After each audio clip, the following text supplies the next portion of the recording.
wanna be educated, but I'm so frustrated. Hello. You're rolling. Hey everybody, it's time for another episode with Audra. And Sheryl. It's straight talk time. Straight talk about divorce. You're not going to believe this one. We have got such a good one for you today. Unbelievable. It really is unbelievable. So, you know, when you're moving forward after divorce or during divorce, it's really prudent to let the dust settle before you go building new stuff in life.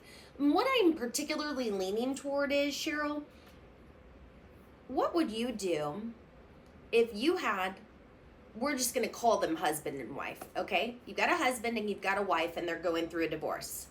Well, what if husband comes to you and he wants to buy a house with his girlfriend while he's still married? Whoa. Whoa. That is going to complicate things like to the max. Totally. Well, hold on. We're not going to talk about the morals of it because, you know what? To each their own, right? This is not a moral discussion. So any judgments that you may have, we're going to hold ours to the side here, and we're just going to talk about the literal poo that will hit the fan for you making this choice. Yeah, Audra, did you know that if the husband is still married and he's buying with someone who is not married, his wife will still have interest in that home, even though she may not even know he's purchasing the home. Totally. Well, and it gets worse if it's an actual community property state. So as of right now, there's about 13 community property states, maybe a few more. I'm going to have to look that up. But where we are in the Midwest, it takes 1 to buy in a married couple and 2 to refinance or sell. Okay, fine. Community property states are different. You got to do it all together. All right. So over here, 1 to buy, husband's buying. He could buy with anybody he wants to. But because he's married, how are you going to write it on the title? Or on the contract, you're going to write it as? Husband, a married person. Okay. And single person, a single person. Okay. The partner. So without even a third person being there, who is wife, the moment that I, a married person, enter into a real estate contract, wife just got involved in this transaction. She may not even know about it, guys, which is very, very scary. That's terrifying. It Yeah. really is. And what's more terrifying other than being wife who now owns a property that I didn't know I owned, okay? You, husband and girlfriend, you're not taking any action without wife approval, agreement. You're not doing a refinance. You're not selling that home later. When you two break up, who knows? All right. And there are financial ramifications as well, because if husband and or girlfriend default and suddenly wife who didn't even know that she owned this property is now responsible for paying for it. Yeah, she might have responsibility for paying something on there. I mean, not necessarily a lien because there wouldn't be a lien in her name, right? But if there were some sort of property tax situation that were to come up, it's highly possible that now wife, completely innocent bystander who didn't have to sign anything to procure this property. It just is a married person going into a legally binding real estate contract. Whoa. Scary that stuff. makes me uncomfortable. Yeah, I mean, contact an attorney in that case. I mean, this is a messy, messy situation, and there are so many negative things that could come out of that. Yeah, I totally agree.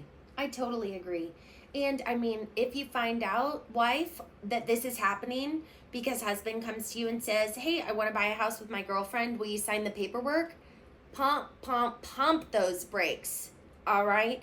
You need to make sure that everything in your settlement agreement is tightened up before you give leisure to release your ownership from that property, because we don't know the whole big picture of everything that you're going on with out there. We cannot give you legal advice, nor can we give you tax advice.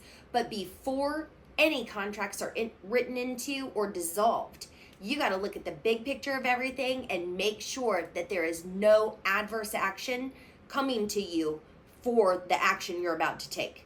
Very important.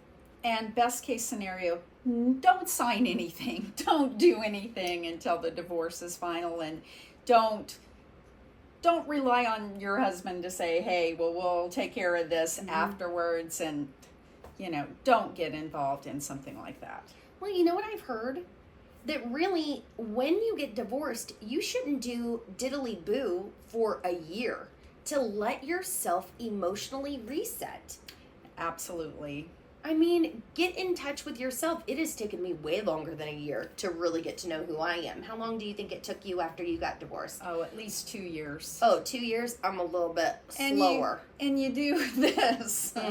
Your emotions are just up and down. So we know because we've both been there. Yeah. I'm 14 years post-divorce, and I'm still on the, I don't think so, I got to know me first train. So yeah, absolutely. I'm 5 years in, and every day really can still be a roller coaster. It really can. The wind blows, grief creeps up like that, and you have a memory of a promise that you made, and there's never an intention to get divorced when you get married. Like, that's not the underlying motive for most of us. Right. I've heard horror stories that some people are waiting for their spouse to die. Okay, fine.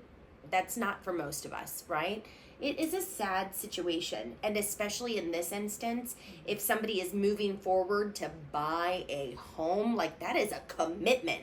Forget the relationship commitment. That is a financial obligation that they're entering in, which is a legally binding contract with somebody else, and your marriage isn't even finished, right? That's a doozy. So maybe just pump those brakes and hang tight. Get to know. Take a step back. Talk to your trusted advisors, your attorney, your lender, your agent. Just talk to the people that know what's going on and that can help you. Your therapist too. Be Absolutely. honest. For real.